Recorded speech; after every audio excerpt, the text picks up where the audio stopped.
வணக்கம், இது உங்கள் ஏமன் தோயஸ். கடந்த 10 நாளா எங்க போனாலும் கேட்டுட்டு இருக்க ஒரு வார்த்தை ஜல்லிக்கட்டு. எங்க பார்த்தாலும் அதை பத்தி தான் பேச்சு, எங்க பார்த்தாலும் அதுக்காக தான் போராட்டம். இது இன்னும் 5 நாளுக்கு தொடரும். அதுக்கப்புறம் 3 வருஷமா அந்த கேஸ் நடந்துட்டு இருக்கு. எல்லா வருஷமும் ஜனவரி 1 15 நாள் இதை பத்தி பேசுறோம், அதுக்கப்புறம் இதை மறந்துடுறோம். இது எதனால? ஏன்னா இதுக்காக போராடுறவங்களுக்கு கூட இதை பத்தி ஒன்னும் தெரியல. சிட்டி சைட்ல இதுக்காக போராடுற ஸ்டூடெண்ட்ஸ் யார்கிட்ட போய் கேட்டு பாருங்களேன். ஜல்லிக்கட்டுனா என்ன, எப்படி இது நடக்கும், என்ன ரூல்ஸ், இது எதுக்காக பாதுகாக்கணும், இதை பேன் பண்ணா என்ன நடக்கும், பேட்டா யாரு, இந்த கேள்விக்கெல்லாம் மேக்சிமம் யாருக்குமே பதில் தெரியாது. என்னன்னே தெரியாம போராடிட்டு இருக்கோம். எதுக்கு எடுத்தாலும் இது நம்ம கலாச்சாரம், தமிழ் பண்பாடுன்னே பேசிட்டு இருக்கோம். முதல்ல அதுவே தப்பு. இது தமிழ் பண்பாடு இல்ல, இந்திய பண்பாடு. ஜல்லிக்கட்டுன்றது 3500 வருஷத்துக்கு முன்னாடி இண்டஸ் வேலி சிவிலைசேஷன்ல இருந்து இருக்கு. இதை ப்ரூவ் பண்ற ராக் பெயிண்டிங்ஸே டெல்லி நேஷனல் மியூசியம்ல தான் இருக்கு. தடை பண்றதே அவனுங்க தானே. அப்ப ஆரம்பிச்ச இந்த பண்பாடை இப்போ வரைக்கும் ஃபாலோ பண்றது தமிழர்கள் மட்டும்தான். மாட்டை அடக்கிறதுன்றது நம்ம கலாச்சாரம். கிருஷ்ண பகவான் 7 கால மாட்டை அடக்கிதான் நப்பினைய கல்யாணம் பண்ணாரு. சரி, ஜல்லிக்கட்டுன்னா என்ன தெளிவா கேளுங்க. மஞ்சு விரட்டு, வட்டம் மஞ்சு விரட்டு, வெளி விரட்டு, இந்த 3 வகையில நடக்கும். மஞ்சு விரட்டுல மாடு வாடி வாசல் வழியா வெளியே வரும். வந்த உடனே அங்க இருக்க பிளேயர்ஸ் எல்லாம் அதோட திமிழ், அதாவது ஹம்ப டைட்டா புடிச்சிட்டு ஒரு குறிப்பிட்ட டிஸ்டன்ஸ்க்கு டிராவல் பண்ணணும். வெளி விரட்டுனா மாடு அப்படியே ஓபன் கிரவுண்ட்ல விட்டுருவாங்க. யார் அதை அடக்கி கீழே படுக்க வைக்கிறாங்களோ அவங்க தான் வின்னு. வட்டம் மஞ்சு விரட்டுல மாடை 15 மீட்டர் கயிறுல கட்டியிருப்பாங்க. அந்த மாட்டை யாரு அடக்கி கீழே படுக்க வைக்கிறாங்களோ அவங்க தான் வின்னர். எல்லா மாடுகளையும் ஜல்லிக்கட்டுல விட முடியாது. வெறும் 6 பிரீடு மாடு மட்டும் தான் ஜல்லிக்கட்டுக்கு யூஸ் பண்றாங்க. அந்த 6ல ஒரு பிரீடு ஆலம்பாடி, அது டோட்டலாவே அழிஞ்சு போச்சு. ஒரு மாடு பிறந்த உடனே அது ஜல்லிக்கட்டுக்கு சரியா வருமா வராதான்றது முடிவு பண்ணிடுவாங்க. அப்படி செட் ஆகும் செலக்ட் பண்ணிட்டாங்கன்னா அதுக்கு நல்ல சத்தான உணவா கொடுத்து வளர்ப்பாங்க. அதோட கால் ஸ்ட்ராங்கா இருக்கணும்ன்றதுக்காக நீச்சல் அடிக்க குளத்துக்கு கூட்டு போவாங்க. இதை தவிர அந்த மாட்டுக்கு வேற எந்த ஸ்பெஷல் ட்ரைனிங்கும் கிடையாது. மத்த மாடுங்களையாச்சும் வண்டியிலுக்கும் விவசாயத்துக்கும் யூஸ் பண்ணுவாங்க. ஆனா இந்த ஜல்லிக்கட்டு மாடை வேற எந்த வேலையுமே பண்ண வைக்க மாட்டாங்க. ஜல்லிக்கட்டுன்றது ஒரு கல்ச்சர்,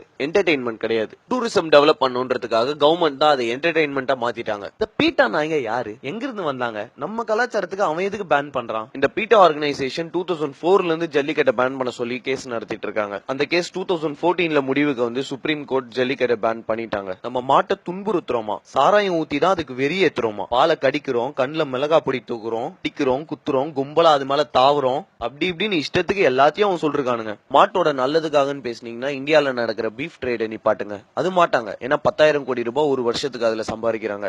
உனக்கு ஜல்லிக்கட்டுனா என்னன்னு தெரியுமா, அதோட ரூல்ஸ் தெரியுமா? பிளேயர்ஸ் யாரும் மாட்டோட ஹம்ப், அதாவது திமிழை தவிர எதையுமே பிடிக்க கூடாது.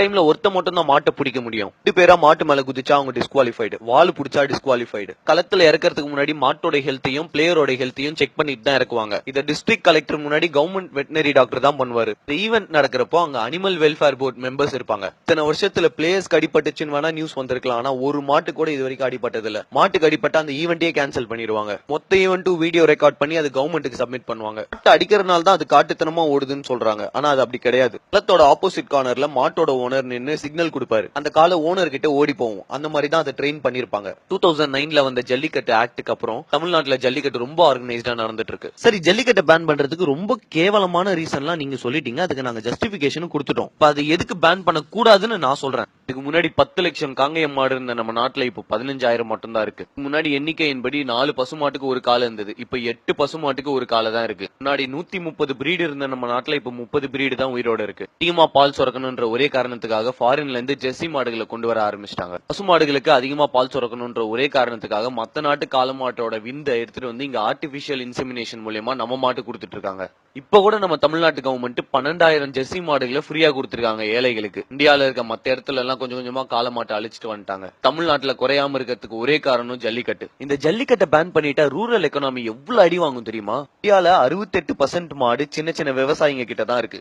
இந்த ஊர்ல இருக்க மில்க் கோஆபரேட்டிவ் சொசைட்டிஸ் மூலமா இந்த விவசாயிங்க தொழில் பண்ணிட்டு வராங்க. இந்தியால மொத்தமா 1 லட்சம் மில்க் கோஆபரேட்டிவ் சொசைட்டிஸ் இருக்கு. எல்லா இடத்துலயும் சேர்த்து 1,10,00,000 பேர் அதுல மெம்பர்ஸா இருக்காங்க. நாட்டு மாடுகள் எல்லாத்தையும் அழிச்சிட்டு இந்த ஜெர்சி மாடுகளை எடுத்துட்டு வந்து மொத்தமா இறக்குனாங்கன்னா இந்த விவசாயிகளுக்கு வாழ்வாதாரமே இல்லாம போயிடும். இந்த ஜெர்சி மாடுங்க நார்மலான கண்டிஷன்ல இருக்காது. கண்டிப்பா அதுக்கான என்விரான்மெண்ட் ஸ்டெபிலைசேஷன் பண்ணிருக்கணும். அது இந்த சாதா விவசாயிகளால பண்ண முடியாது. இன்னொரு பிரச்சனை என்னன்னா, நம்ம நாட்டு பிரீடை விட ஜெர்சி மாடு 4 மடங்கு அதிகமா தண்ணி குடிக்குமா. நம்ம கிராமங்கள்ல இருக்க தண்ணி பற்றாக்குறைக்கு கண்டிப்பா எந்த விவசாயியாலையும் அதை பாத்துக்க முடியாது. சோ மொத்தமா இந்தியாவோட மில்க் இண்டஸ்ட்ரியே எம்என்சி கையில போயிடுற மாதிரி ஆயிடும். அதுக்கப்புறம் மில்க் ப்ராடக்ட்ஸ்க்கு அவங்க விற்கிறது தான் வேலை. இந்தியால இன்னும் கூட 500 மில்லியன் வெஜிடேரியன்ஸ் இருக்காங்க. இவங்களுக்கு ஒரே சோர்ஸ் ஆஃப் புரோட்டீன் பால் தான். இந்தியால அரிசி கோதுமை சக்கரை விட மில்க் இண்டஸ்ட்ரி தான் எக்கனாமிக்கல் டேர்ம்ஸ்ல ரொம்ப பெருசு. இந்த மார்க்கெட்டை பார்த்து தான் ஃபாரின் டைரி கம்பெனிஸ் நம்ம நாட்டுக்குள்ள வர பாக்குறாங்க. ஸ்பெயின்ல கூட இந்த மாதிரியான விளையாட்டு இருக்கு. அங்க எப்படின்னா ஒரு பெரிய கிரவுண்ட்ல ஒரு காளை மாட்டை விட்டுருவாங்க.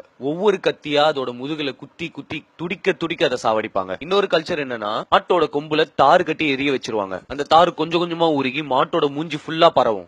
ஆரம்பிச்சு மூளை வரைக்கும் கொஞ்சம் கொஞ்சமா உருக்கும். இந்த மாதிரி டார்ச்சர் பண்ணி சாவடிச்ச அனிமல்ஸோட ஃபிளஷ் சாப்பிட்டா அவங்க ஃபெர்டிலிட்டி இன்க்ரீஸ் ஆகுமா. மெக்சிகோவோட கலாச்சாரம் தெரியுமா? ஒரு மாட்டுக்கு ஃபுல்லா சாராயம் ஊத்தி போட்ல கட்டி ஒரு ரிவர்ல இழுத்துட்டு போவாங்க. அப்புறம் அதை அடிச்சு அடிச்சு குத்தி குத்தி கொஞ்சம் கொஞ்சமா கொல்லுவாங்க. சவுத் ஆப்பிரிக்கால காளைகளோட கழுத்தை உடைக்கிறது தான் போட்டி. இதெல்லாம் கம்பேர் பண்ணி பாத்தீங்கன்னா இந்தியால நடக்கிற ஜல்லிக்கட்டு அவ்வளவு மரியாதைக்குரியது. ஒவ்வொரு மாட்டையும் தெய்வமா பாக்குறாங்க. இந்த மாதிரி மாடுகளை துடிக்க துடிக்க சாவடிக்கிற அந்த நாட்டுல தான் அதை பேன் பண்ணாம நம்ம ஜல்லிக்கட்டை பேன் பண்றாங்கன்னா என்ன காரணம்? ரெண்டு விஷயம். ஒன்னு ஆர்டிபிஷியல் இன்செமினேஷன், இன்னொன்னு கிராஸ் பிரீடிங். இந்தியாவோட இண்டிபெண்டன்ஸ்க்கு முன்னாடி குஜராத்தோட பாவ்நகர் மகாராஜா பிரேசில் நாட்டுக்கு கிஃப்டா சில கிர் பசு மாடுகளை கொடுத்தாரு. அதாவது நம்ம நாட்டு வெரைட்டியான கிர் பசு மாடுகளை அவங்களுக்கு கிஃப்டா கொடுத்தாரு. இப்போ என்னடான்னா பிப்ரவரி 2016ல குஜராத்ல கிர் பிரீட் மாடுகளோட எண்ணிக்கை ரொம்ப மோசமா போயிட்டு இருக்குன்னு சொல்லி பிரேசில்ல இருந்து ஆர்டிபிஷியல் இன்செமினேஷன் இன்ஜெக்ஷன்ஸ் வாங்கியிருக்காங்க. இதுக்கு நம்ம கவர்மெண்ட் 50 லட்சம் ரூபாய் செலவு பண்ணிருக்காங்க. எப்படி? நம்ம கிஃப்டா கொடுத்த மாடு அவன் அவ்வளவு நல்லா வச்சிருக்கான், நம்ம நாட்டு பிரீட கொஞ்சம் கொஞ்சமா அழிச்சிட்டு இருக்கோம். தமிழ்நாட்டிலயும் இந்த பிரச்சனை வராததுக்கு ஒரே காரணம் ஜல்லிக்கட்டு மட்டும் தான். ஜல்லிக்கட்டுனாலதான் நம்ம ஊர் மாடுங்க இன்னும் கூட கிராஸ் பிரீட் ஆகாம ஒரிஜினலா அப்படியே இருக்கு. கேவலம் காசுக்காக கொஞ்சம் கொஞ்சமா ஆயிரக்கணக்கான வருஷமா எவால்வ் ஆன பிரீடை நம்ம அழிச்சிட்டு இருக்கோம். அது எப்படி கொஞ்சம் கூட யோசிக்காம ஜல்லிக்கட்டு மாடுங்களை துன்புறுத்துறாங்கன்னு சொல்றீங்க? ஜல்லிக்கட்டு மாடுங்களுக்கு சத்தான உணவா போடணும். ஒரு நாளைக்கு 500ல இருந்து 800 வரைக்கும் அதுக்கு செலவாகும். ஆனா அந்த விவசாயியோட குடும்பம் மொத்தமும் சேர்த்து ஒரு நாளைக்கு 100 ரூபாயில இருந்து 150 ரூபாய்க்குள்ள அவங்க குடும்பத்தை ஓட்டிட்டு இருக்காங்க. பிரேசில்ல இருக்க நம்ம நாட்டு பிரீடு நம்ம நாட்டுல இருக்கிறதோட 2ல இருந்து 3 மடங்கு அதிகமா பால் சுரக்குது. அதுக்கு காரணம் சத்தான உணவு தான். இதெல்லாம் ஒரு சைடுனா ஹெல்த்ன்றது இன்னொரு சைடு. நம்ம நாட்டு மாட்டோட பால் குடிச்சீங்கன்னா ஒபிசிட்டி, ஜாயிண்ட் பெயின், ஆஸ்துமா, கொலஸ்ட்ரால்னு நிறைய டிசீஸ்க்கு அது ஒரு கியூரேட்டிவா இருக்கும். இந்த அளவுக்கு அதுல சத்து இருக்கு. ஆனா இந்த ஜெர்சி மாட்டு பால்ல இருக்க கெசோமார்பின் என்ற கெமிக்கல்னால வயிற்று பிரச்சனை, டயபெட்டிஸ், மென்டல் டிசார்டர்னு நிறைய பிரச்சனை வரும். கொடுமையான ஒரு விஷயம் என்னன்னா நம்ம குடிக்கிற பாக்கெட் பால் எல்லாமே ஜெர்சி மாட்டு பால் தான். இந்த ஜெர்சி மாடுன்றது எங்கிருந்து வந்துச்சு? இத வெஸ்டர்ன் கண்ட்ரீஸ்ல ஸ்டார்டிங்ல வெறும் பீஃபுக்காக மட்டும் தான் யூஸ் பண்ணிட்டு இருந்தாங்க. அதோட பால் அவங்களே குடிக்க மாட்டாங்க. அதை ஒரு பிசினஸா மாத்தினதுக்கு அப்புறம் கொஞ்சம் கொஞ்சமா அது இந்தியால வித்து அவங்க பணம் சம்பாதிச்சிட்டு இருக்காங்க. இந்த கிராஸ் பிரீடிங்ன்றது இந்தியால 1950ஸ்ல ஆரம்பிச்சது. 1951ல மில்க் ப்ரொடக்ஷன் 17 மில்லியன் லிட்டர்ஸ்ல இருந்து 122 மில்லியன் லிட்டர்ஸ்க்கு இன்க்ரீஸ் ஆச்சு.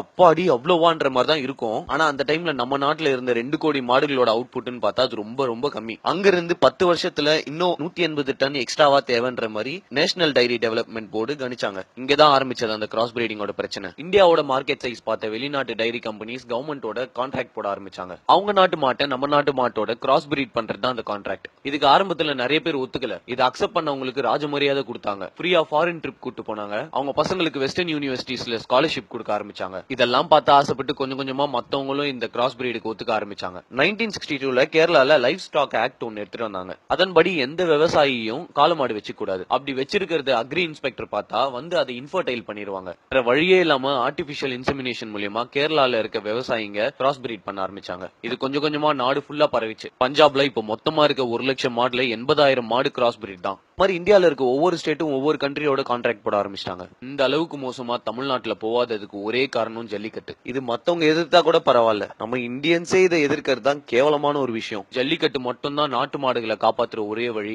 இப்பவாச்சும் புரிஞ்சுக்கோங்க, ஜல்லிக்கட்டுன்றது வெறும் வீர விளையாட்டு கிடையாது. ஃபாரின் டைரி கம்பெனிஸ் எல்லாம் இந்தியாவுக்கு வந்து அவங்க மாட்டோட கிராஸ் பிரீட் பண்ணா இவங்க ப்ரொடக்ஷன் இன்க்ரீஸ் ஆகுன்ற மாதிரி ஐடியா தந்தாங்க. நேஷனல் டைரி டெவலப்மெண்ட் போர்டு அவங்க செலவுல 400 மாடுகளை அங்கிருந்து கொண்டு வந்தாங்க. இந்த கிராஸ் பிரீடிங்கோட ரிசல்ட் தெரிஞ்சுக்க ஒரு எக்ஸ்பர்ட் குரூப் 1965ல கிரியேட் பண்ணாங்க. அந்த குரூப் சொன்ன ரிசல்ட் என்னன்னா, இதே மாதிரி கிராஸ் பிரீடிங் பண்ண ஆரம்பிச்சா நம்ம நாட்டு மாடு அழியும், இன்னொன்னு அந்த பாலை நம்ம குடிக்கிறனால நமக்கு நிறைய ஹெல்த் இஷ்யூஸ் வரும்னு சொன்னாங்க. கவர்மெண்ட் அதை அப்போ பெருசாவே எடுத்துக்கல. இந்த கிராஸ் பிரீட் மாடு ஒரு பிரீடிங்க்கு 4500 லிட்டர் பால் தரும். ஆனா நம்ம நாட்டு மாடு 2500 லிட்டர் பால் தான் தரும். இதை பார்த்து மயங்கினவங்க கொஞ்சம் கொஞ்சமா கிராஸ் பிரீடிங்கை ப்ரமோட் பண்ண ஆரம்பிச்சாங்க. இன்னொரு பிரச்சனையை பத்தி அவங்க யோசிக்கல. நம்ம நாட்டு மாடு அதோட வாழ்நாள்ல 10ல இருந்து 12 வாட்டி பால் தரும். ஆனா அந்த ஃபாரின் பிரீட் மாடு 4 வாட்டி தான் தரும். ஒரு மாட்டோட லைஃப் டைமுக்குன்னு பாத்தீங்கன்னா நம்ம நாட்டு மாடு 25ல இருந்து 30,000 லிட்டர் பால் தரும். ஆனா அந்த ஃபாரின் ஜெர்சி மாடுங்க மொத்தமா 18,000 லிட்டர் தான் தரும். இந்த லாங் டைம் கால்குலேஷன் அப்ப யாருமே போடல. எங்க கணக்கு காட்டினா மாட்டிப்போமேன்றனால இந்தியன் கவர்மெண்ட் இது வரைக்கும் பிரீட் வைஸ் சென்சஸ் இந்தியால எடுத்ததே இல்ல. இந்த பிரீடு மாடுங்க இத்தனை இருக்கு, அந்த பிரீடு மாடுங்க அத்தனை இருக்குன்ற மாதிரி எந்த ஒரு கணக்குமே இல்ல இந்தியால. நிறைய டாக்டர்ஸும் சயின்டிஸ்டும் இந்த கிராஸ் பிரீடிங் வேணாம்னு சொல்லியும் இது வரைக்கும் நம்ம மாறல.